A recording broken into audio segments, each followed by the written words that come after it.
No other government has had that kind of achievement within that space of time. Now, a lot had to be done to get us to this point, and we are prepared to debate that. But the reality is, more Jamaicans feel safer than they ever did, and certainly prior to the end of 2015, when the others were in office. And we intend to campaign on that record, and we are prepared to challenge anyone on that achievement. Today, therefore, and this is just a synopsis, but it is worth mentioning, given that today it is about our achievements. We will have a lot more to say. Others have been going around the country, taking the opportunity to speak, which is their right so to do in our democracy, making accusation, innuendos. There's a lot of rumors, there's a lot of mudslinging. That's not our modus operandi. That's not the mood, the tone that we wish for this campaign. And as chairman, I certainly will play my part as part of the team to push for a campaign based on issues, a campaign that will be fought by all of us at the level of the constituencies, at the level of the spokespersons, and at the level of the party. But ultimately, it is a campaign that is asking for the support of Jamaicans to carry on the work that we have clearly already done. I could speak to the challenges that we are faced in health, to be remiss of me not to. This is a government that inherited the tail end of Chick V, then 1 year of Zika V, then 1 year of a dengue outbreak, the collapse of a hospital that was neglected for years, and then of course COVID, 2.5, almost 3 years. It's a government that is one of the most outstanding in terms of lives saved during that COVID pandemic. The fastest recovery of many countries, most countries around the world, and a country that continues to expand in terms of economic activity. Those are things we intend to recall and to keep speaking about during this campaign. I close by saying that our team is ready. Our team will act based on their convictions, based on what they know is in the best interest of the country. And I make the appeal that the Jamaican people have a choice. And there are 3 choices actually. The first choice is a choice that many Jamaicans exercise during an election cycle, and that is to stay away. And I dare say that in my own thoughts that I've expressed from time to time, I think apathy or withdrawal is probably one of the greatest threats to democracy, because it does require active engagement. And people can make that choice because it's their right so to do. We want to make a case to advise, to encourage, and where there is misunderstanding, to create better understanding, to have persons engage the process. We think it is not good to allow others to elect a government that will preside over your affairs. And we ask the Jamaican people and those who are accustomed to staying away to consider that very seriously. And we intend to make that case. The other 2 choices are, I think, a lot clearer. There is a choice of those who would like to be where we are, and they have made a case. They are all over the country campaigning for the last year. I'm still trying to determine what that case is. If you take it from a legacy perspective, 2015 was a bad year for Jamaicans. In many ways, fear of crime, unemployment, debt, and I could go on. 2025 is a much improved period for Jamaicans, having traveled 9+ years. And the other choice, which I think is the right choice, is the Jamaica Labour Party based on our legacy over that 9+ years. So we ask the people of Jamaica, and intend to make that case in the weeks to come, that they consider these choices, and we ask them to give us the support so we can continue the work that we have done. Our work is very clear. It is supported by the formal agencies, international agencies. It is supported by the research, And we know it is supported too by the people on the ground in the communities who have seen improvements in their lives. We ask them to remind themselves, and when that time comes, to give us the support. Thank you very much.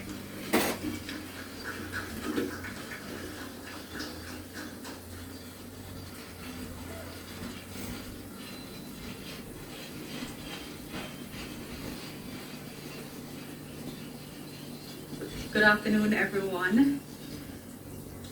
Unlike my colleague who doesn't prefer a script, I generally prefer one, but don't have one today. So we'll switch roles, but I'm hoping that I'll make it through reasonably well for all of you.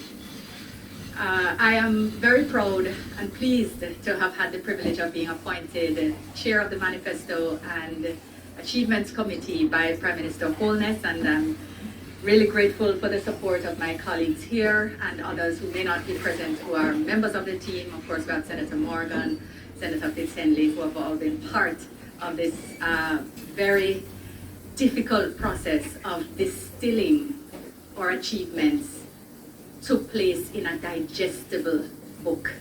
Because, ladies and gentlemen, the booklet that we have provided today, the one that is available through QR codes that are published in today's daily newspapers, and also available on all the candidate boards that you see throughout the country. You can just scan them with your phone and it will take you to the digital copy.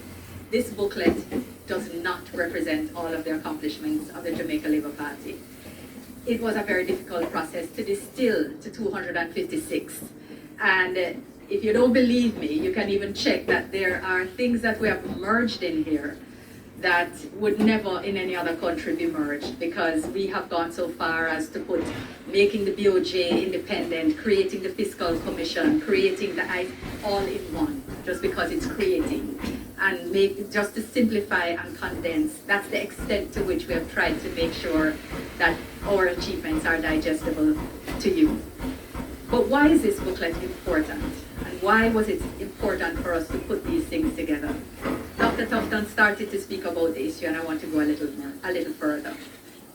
The reality is, and we've all observed it, there's been a lot of skepticism of the political process over the decades, and it's reflected itself in our lowering of voter turnout. And that, of course, is not helpful to a democracy. And we in the Jamaica Labour Party believe in democracy, we support democracy. It is a part of our DNA.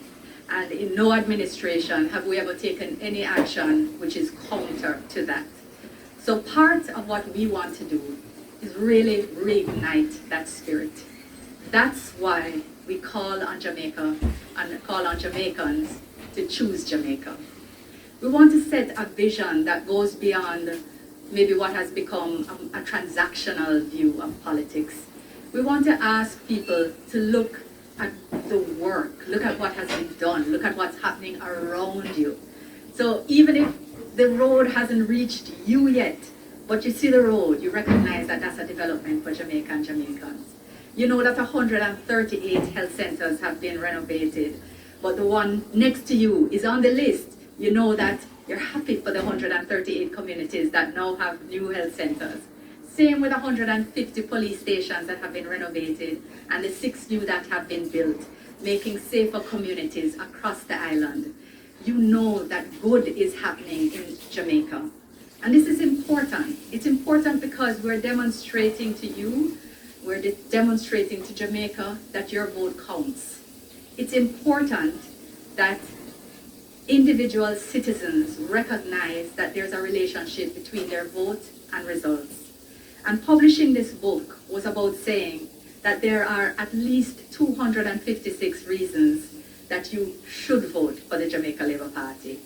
Essentially, it's saying that we're holding ourselves accountable to you, and we want you to continue to hold us to account, because that's what democracy is about. We want you to know that your vote counts. And that's why we ask you to not only choose Jamaica, but to choose the Jamaica Labour Party. One of the difficulties that I have with this book is what to speak about, because there is so much rich information that about the accomplishments of this government. And every time I'm asked, what are the top 5, Minister? What are the top 5? I said, well, that depends on who you are. I know, however, that everybody in their top 5, we have the lowest murder rates and the lowest crime rates in 30 years. That is across the board. Everyone feels that, knows that, and celebrates that. But what comes after depends on who you are, because many people then say it's the 350,000 people who got water in their pipes for the first time. Others say, no, it is the removal of fees from heart all the way up to associate degree. 550,000 people registered since 2020. That has to be in your top 5. Students at US say, no, it's removal of the requirement for guarantors, the lowering of the interest fees at SLB, and the removal of insurance, reduction of insurance and removal of other fees. By far, that has changed my life. And there are others who say, no, it's the 23,400 titles that issue, because and 12,300 in the last 4 years, that is since 3 years, since 2021. 12,300, because we've developed a new system of land titling that has transformed how titles can be issued in this country. And we'll have more to say about that when we get to another stage of the campaign. But we are also have people who say, no, it's really about the scholarships. 2,000 STEM scholarships, 600 in the health sector alone. We have the HOPE program, the LIFT program, the YSEP, the Jamaica House Scholars. So many ways in which we're preparing our young people for the world of work in ways that they had not been able to access before. If you're a climate advocate, you're likely to say, no, none of those do it for me. It's the 3 million trees that the government planted. It's the 15% of the marine environment that they protected, and the 25% of our land mass, including Catholic country. For us, it has to be about the ban on plastics and styrofoam, which means that I now get my lunch in cardboard box as it should be, and not in plastic, further polluting our seas. There are many people who feel that that's what does it for them. Talk to women, they'll say, no, it's the first government-sponsored domestic violence shelters. It's the domestic violence units in 10 critical police stations across the island in every parish. It's about the 123,000 counseling sessions that have been issued. It's about the expansion of Sissoko. It's about the creation of private citizen places where I can report safely and sensitively. And it's about the women's entrepreneurial strategies that have been implemented that give not only training and capacity and how to manage my business, but they're giving me grants as well at the smallest level. It's also about a cabinet that my daughter can look on and see that it has the largest number of women in the history of Jamaica. It's not only the largest number of women in parliament, but a cabinet with the largest number of women. It's about having a country that has only one of only 2 militaries that are led by a woman across the world. That's Jamaica. It's about having only 4 male permanent secretaries, sorry men who are present, but they're doing the work. I mean, honestly, women are well represented, which sets a great stage for our young girls to feel empowered and to continue to do of their very best, even as we look at how we now improve support for our boys. I'm going to talk about that when we get to another stage of the campaign. But ladies and gentlemen, what must be clear to you is that I could go on and on about the contents of this book. And I really want to encourage you, find a copy, have a look, have a read, because what is in there, you're going to say, but they really do this, then why they don't talk about this more? Because this is so important to me. Can I just repeat the elderly? Because I didn't read them. I didn't read the elderly. The elderly, not only, and as I see Senator Golding Campbell here, who jogged my memory, Senator Golding Campbell chaired this special select committee of the Senate to review the entirety of laws insofar as they protect the elderly. And there are a new slate of recommendations, which we'll speak about at another stage, and those will complement the implementation of the new social pension and the fact that we increased it, the Water Commission amnesty, which had a special carve-out for our seniors, as well as, of course, the I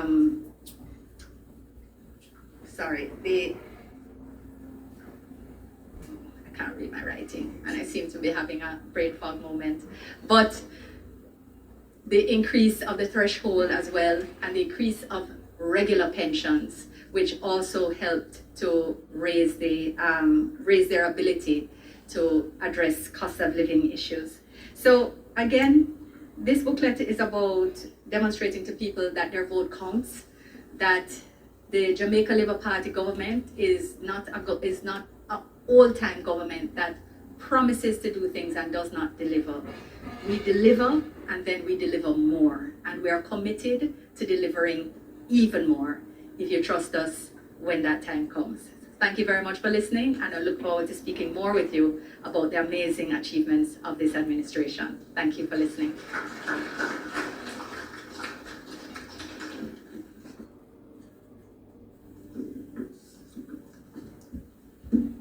Dr. the Honorable Horace Chan, General Secretary, Dr. the Honorable Christopher Tufton, Campaign Committee Chairman, Senator the Honorable Kamina Johnson-Smith, Chairperson for the Manifesto and Achievement Committee. Thank you for providing the update on our campaign for re-election and our record of vast achievement. The demand for these booklets is staggering, and we thank the people for their interest. We now invite the media to advance questions to our committee. Good afternoon, Ricardo Brooks, Nationwide News. I have 3 questions. 2 are operational and the other related to the achievements. Dr. Chan, 3 mass rallies planned and what dates those will be? That's 1. 2, 3 mass rallies planned and what dates those will be? 2, you've given us 2 names in terms of the campaign team. Can we have a list of all the people who are in leadership for the campaign? And on the achievement side, Dr. Tufton, you say that 2025 is much improved to 2015. But if your achievements were so impressive, wouldn't the Jamaican people feel it in their daily lives such that you wouldn't have to compile it in a booklet for them? Thank you. Thank you. Look, 3 mass meetings is a standard operating procedure for any political party in national campaign. We have not set those dates, but it would be if Axe or Amber overheard saying, yes, we'll have to have a mass meeting in the corporate area. One will have to be in Montego Bay, a standard, and another one in the middle of the island. There's a minimum level of mass meetings. But the work today demonstrates we're not depending on mass meeting to settle this campaign. We'll be on the road, engaging people in a positive way, because although we have enough achievements to fight the campaign achievements, the team and the chairman will speak more to it. We are a democracy, and there's a saying I used to tell my colleagues a little bit younger than I am in the business. If you have 10 problems and you solve 9, the 9 don't disappear. You end up, the number 10 rises to number 1 and another 9 problems appear below it. Therefore you have to, as I said in another forum today, open the balance sheet and we allow the population to check, and I'm confident Jamaican people will check and come to the right answer. In terms of the campaign leadership, Dr. Tufton is head of the campaign committee and a number of subcommittees which is outlined, and the Secretariat continues to play an active role, work that is myself, the 4 deputy general secretaries, and the party leader and the party chairman, which form the essential core of the party administration. But that, and the campaign evolves around that team. The communication team is headed by Senator Apkafis Henley and Mr. Dana Morris Dixon, and they operate also in tandem with the other 2 teams. We have not yet isolated any further sub-team, but although those groups, in particular the campaign team, have a number of subcommittees that will emerge over time. First of all, I think as a good journalist, I believe you are, in communication we don't take things for granted and we don't assume, particularly in this environment where there's so much noise. The free media space offers, in a democracy where the media is free, but everyone can assume some sort of journalistic privilege through social media in particular, allows for all sorts of information to be put out there. As we did with COVID, where we had to continuously communicate even though some of the rules were standard protocols.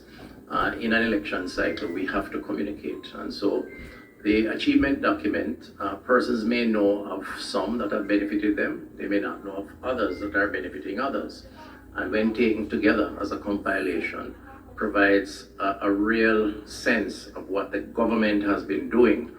And we believe that that case needs to be made, but also needs to be reinforced, and hence the document and the importance of the document. So I'll add a quick comment to Chairman's comment. Everybody in Jamaica feels safer today than they did 5 years ago. Anywhere we go, from the data will tell you that if we have done the data and less than 10% are considered to report a crime at all. So that has reached everybody. But again, it's important to reinforce it, because when it's no longer a topic, some people forget how we got there. And this government worked hard, cost a lot, and we'll take credit for it, and we'll remind the people of that. Thank you. And Ricardo, may I add that as a nation, certainly as a people, Jamaican people, coming from all different parts of the world, we have benefited because someone took the time to document the history, to document the past, searing into our consciousness where we are coming from as a people. And in the same way, the books must reflect, the story must be told, that under this Jamaica Labour Party-led administration, we have achieved more than any other government in the history of this country. Generations of Jamaicans must know what this Jamaica Labour Party has done for them and their children and their future. Thank you.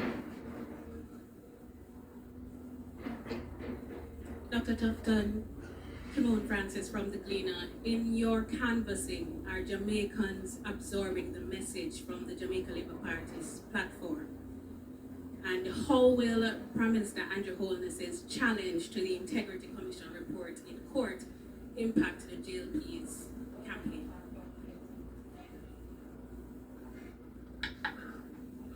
The first part of the question, we believe that the people of Jamaica, yes, up to this point, are absorbing what the performance record of the government has meant to them.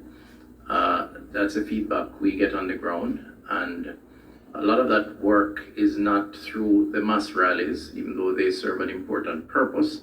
It's really more intimate conversation involving candidates and interaction in communities. And it's reflected in the benefits which the achievement document reflects. The 350,000 persons who never had water now has water. There's an appreciation for that, and it is being expressed. The 3 areas of cancers that were not covered under the NHF, or the 3 million prescriptions that were written. In 2015, less than 1 million prescription was written. And when you speak to persons who can now benefit from free medication, there is a sense of appreciation for that. The 138 health centers, many of which now have air conditioning units and so on. And I could go on, as myself and Minister Johnson Smith stated. So I do believe that the Jamaican people are discerning. I do believe that once the case is made, more will give support, having accepted that we are the better choice. And that process is one that we have to work on in a campaign, as all will expect. The second issue related to the Prime Minister, well, first of all, it's a court issue, and I prefer not to go into a lot of conversation around it. I think that we all, as Jamaicans, have a right to pursue our rights if we think that we have been aggrieved in any way. That is an entitlement that we all have fought for as a country. And if the Prime Minister is aggrieved or feels aggrieved and believes that he has a case to be heard, I think it is his right so to do. And those who are critical of that, I believe, should also bear in mind that there may come a time when they have to defend themselves, and that right is sacrosanct, and we should preserve it, respect it, and allow that process to go through. How it will impact our chances at the polls, you know, the Prime Minister has been an effective leader, and all the achievements that we have championed in this document, while it is a collective, as reflected on the page, the front page, it is about leadership. And in our democracy, the leader is the chairman of the executive arm. And the confidence that the Jamaican people have resided in him for those 2 terms, and the performance, and certainly if you go to opinion polls, similarly so, suggests to me that they are more concerned about the performance of the government and how it impacts them in the communities than they are about the IC matter. I think that should be enough said for now, given that it is a court issue.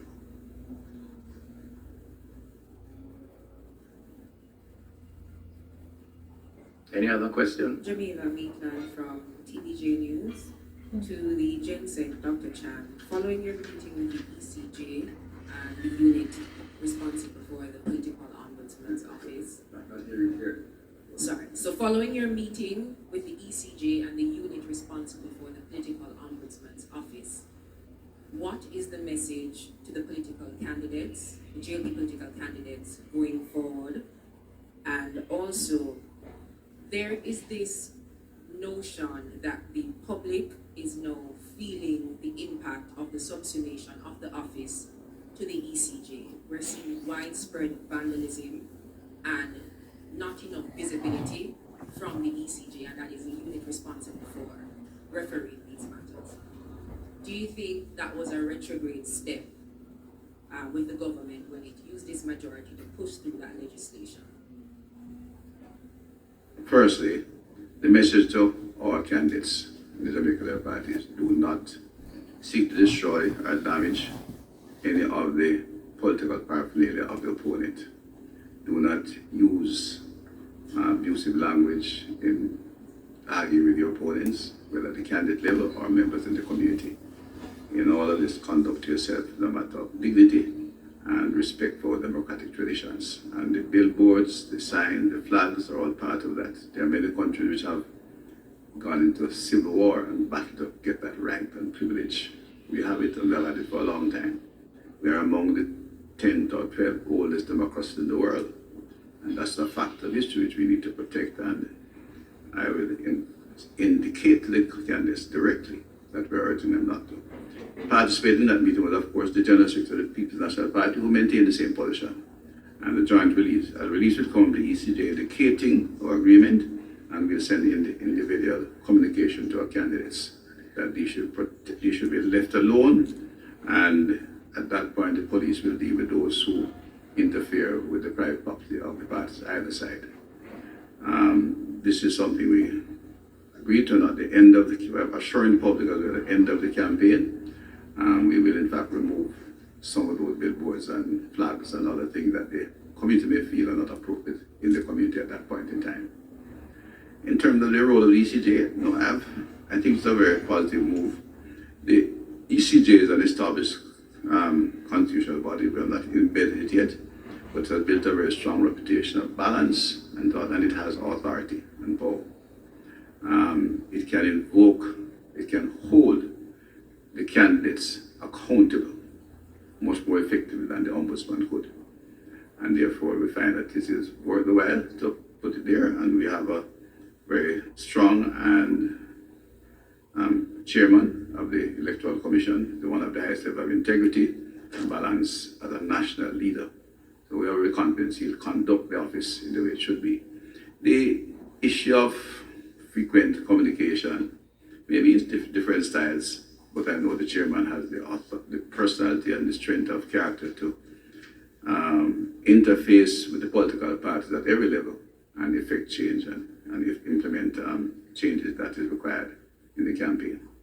So I think it was in fact a more progressive position, because the ECJ in fact has the authority to hold political leadership accountable, and that is critical if we're going to maintain the kind of the standards we wish in campaigning. One more from me. My question is to Senator Kamina Johnson-Smith. There is a skepticism as it relates to politics, and the campaign chairman would have mentioned it before. As it relates to the manifesto, to what extent does the JLP consider having the points together, but in a way where it still reaches the undecided voters?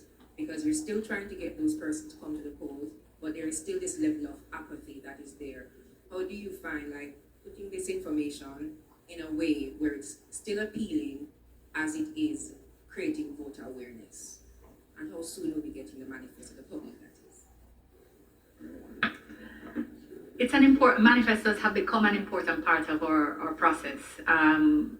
But we still have the reality where a lot of people don't care about it. It's still a document that's viewed as, as one that everybody's not going to read. So there's almost an acceptance of that by segments of the population.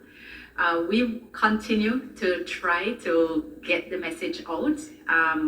We're hopeful that having started with the achievements, which are, as stated before, very much expected or intended to remind people about how their vote can be connected to issues that aren't necessarily impactful on their daily lives. Like the fact that parish courts, where 85% of Jamaicans experience the justice system, is for the first time backlog free.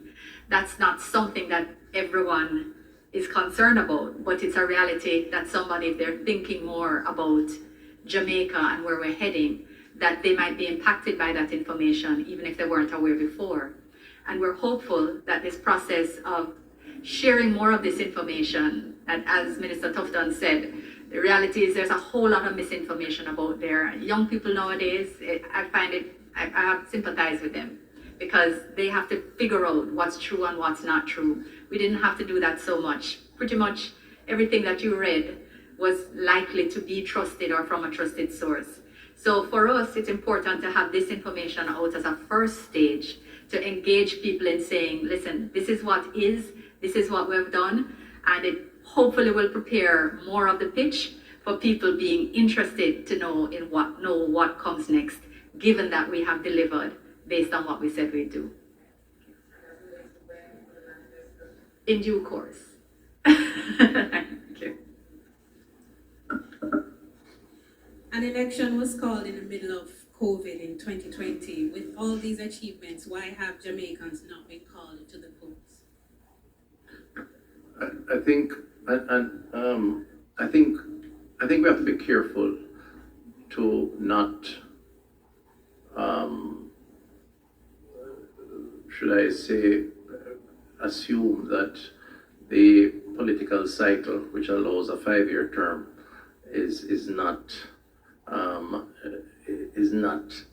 and we allow that 5-year term, that there isn't legitimacy in taking that 5-year term, 5 years of in office. The truth is that we've had elections on average for 4+ years when you look at the general cycle. And in our democracy, the leader of a party and prime minister has the right to call within that period. Once he remains within that period, there should be no question about the legitimacy of the government, or indeed his right so to exercise that legitimate authority. And I consider it a non-issue. I consider it a distraction. Those who make noise about it, call it Andrew, call it. I mean, you can do it as rhetoric. You can do it as playful banter. But the truth is, everybody knows that this is how the democracy works. And a leader also has the right to call it when he thinks it's the right time. And that's the advantage that the ruling party has. So we do not think that it is a relevant issue, to be totally frank. And we are still within the time that is allowed. And as I said earlier, Prime Minister Holness, Party Leader Holness will call it within the period when he sees fit. And we're just here to report that the party is ready, and we know that we have done enough to ask the people humbly for another term. A follow-up to Thank Senator Johnson-Smith. You talked about different segments of the voting population, different issues resonating with them. You'll recall that in February 2016, the Prime Minister in Montego Bay promised a suite of government or governance reforms. fixed election date to follow up on Kimon's question, impeachment, a grand referendum on matters like the CCJ, abortion, etc. Those promises have not been kept. Are you concerned as the chair of the Manifesto committee that Jamaicans may find it hard to believe that new promises that you will come with will be kept? No. That's absolutely. I was just making light. So an excellent question. The reality is that we are a listening government, and we're an inquiring government. So, and we're a government that also has prided itself on being agile and responsive to what people need and want. So I must say that having placed the grand referendum in the manifesto, it was something around we had rallied and we felt very convicted about. The issues were, however, perhaps a little more divisive than anticipated, as opposed to areas around which people were coalescing, and that would allow for a sort of a unifying consensus to emerge on issues. And on the matter of fixed election date in particular, and I just make note that there's no other CARICOM country that has it at all, so we would be an anomaly. But the UK that had introduced it in 2011 has since repealed it because they found it unworkable and incompatible with their constitutional traditions, which are the same as ours. I think they repealed it in 2022, as a matter of fact, just finding that circumstances that were anticipated could not have been anticipated, and that the constitutional traditions were far more appropriate to be reasserted. And they had bipartisan support of the Parliament to do it with the major parties. And we've looked back at that as well, to look at what they confronted, etc. Because it can't be that because you've written something and you believe in it, that if people are not actually demanding it, what they are more concerned about is the water in their pipes, is about getting a higher path grant, is about getting trained and certified, is about finding a job that they need, and their focus and energy is put behind that, especially when you have 2 years stolen from you by COVID. It's not unthinkable to say, okay, well, how do we adjust this? How do we meet what the majority of people want? Even while we continue to consult and listen, we have a broad-based constitutional reform process underway, which would actually unearth and is unearthing some of the thinking and some of the understanding and some of the interest in some of those issues. And that's moving things along. But do I think, therefore, that not having inserted or passed legislation to impose a fixed election date will undermine trust in our system or in our achievements? Not at all. I think that the majority of Jamaicans will judge us on the fact that we have been delivering on issues and on matters that impact the majority of Jamaicans, and that is the basis on which we will approach the people. If I could just be sure on the response from the Senator, is the JLP still committed to those promises made in 2016, though? The fixed election date, impeachment, the grand referendum, or are you walking back from the grand referendum? No. So those matters as placed, and they weren't all in 2016 either. They were in 2011. There were, I think, one or two, maybe one was in 2016. Grand referendum was in 2020 to try to pull some things together, and what we said was we would consult broadly on those issues, not that we would implement them, because they're not settled issues. Even within the party, they're not settled issues, but they're things which we felt were of sufficient importance for us to speak on. They're not settled. They're still not settled, and therefore I think when we get to that stage of the campaign, it'll be more clear the elements that we will be putting forward. Can I close? And I think this might have to be the last response before I hand back the chair, give my other commitments, and I want to thank you all for being here. But just the context. A manifesto is aspirational. It is an intention to achieve, but it involves a process. And I don't think anyone is under any illusion that things always go the way you want it to go. None of us expected 3 years of COVID, 2.5 to 3 years. and that impacted several attempts at achieving fulsomely what we set out to achieve. The discussions around constitutional reform are ongoing. That also will have implications of types of legislation. The need to be dynamic and to respond to immediate concerns while still strategically planning for longer term objectives is an ongoing effort. And so I think we have to look in that context as we assess, and we certainly ask the Jamaican people so to do, assess our achievements.